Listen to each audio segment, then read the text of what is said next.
কারণ এই দেশটাকে আমাদের গড়ে তুলতে হলে আমাদের সবাইকে কিন্তু একসাথে কাজ করতে হবে, সবাইকে আমাদের সহযোগিতা করতে হবে।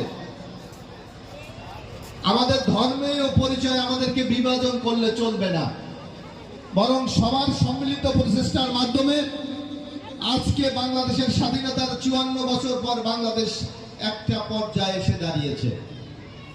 কিন্তু এখনো আমরা দারিদ্রতা থেকে মুক্ত পাই নাই, এখনো বাংলাদেশের অধিকাংশ মানুষকে আমরা শিক্ষিত করতে পারি নাই, এখনো বাংলাদেশের মানুষের খাদ্যের নিশ্চয়তা আমরা দিতে পারি নাই, এখনো বাংলাদেশের প্রত্যেকটি মানুষকে আমরা আবাসনের ব্যবস্থা করতে পারি নাই। কিন্তু রাষ্ট্র হিসাবে, মানুষ হিসাবে আমাদের দায়িত্ব মানুষের এই মৌলিক অধিকারগুলিকে কিন্তু নিশ্চিত করা, যার জন্য আমাদের দরকার নতুন ভাবে বাংলাদেশটাকে কিন্তু গড়ে তোলা। যার জন্য আপনি দেখবেন এক একটা সময় কিন্তু বাংলাদেশে এক একটা বিপর্যয় ঘটে। এই বিপর্যয় আমরা যখনই কাটিয়ে উঠি আবার কিন্তু আরেকটা বিপর্যয় এসে আমাদের সামনে এসে দাঁড়ায়।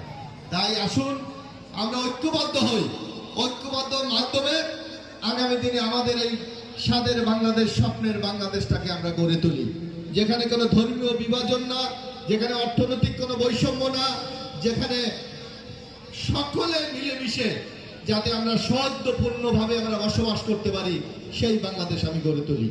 আমরা আজকে এসে আপনাদের এই উৎসবে আমরা যেমন অংশীদার হয়েছি, আমরা মনে করি আগামী বাংলাদেশ উন্নয়নেও আপনাদের সেই সহযোগিতার মাধ্যমে আমরা একটা নতুন বাংলাদেশ গড়ে তুলব।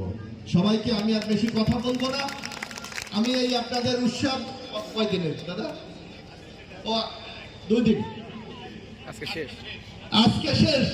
আমি আশা করি এবং আমি দোয়া করি, আমি আমার আল্লাহর কাছে, আপনারা আপনাদের ভগবানের কাছে, যাতে আপনাদের এই উৎসবটা অত্যন্ত প্রাণবন্ত হয়, আপনারা উপভোগ করেন এবং সবাই নিরাপদে যার যার জায়গায় ফিরে যান। আল্লাহ তাআলা যেন আমাদের সবাইকে নিরাপদ রাখুন। সবাইকে ধন্যবাদ, হয়তো দেখা হবে ইনশাআল্লাহ।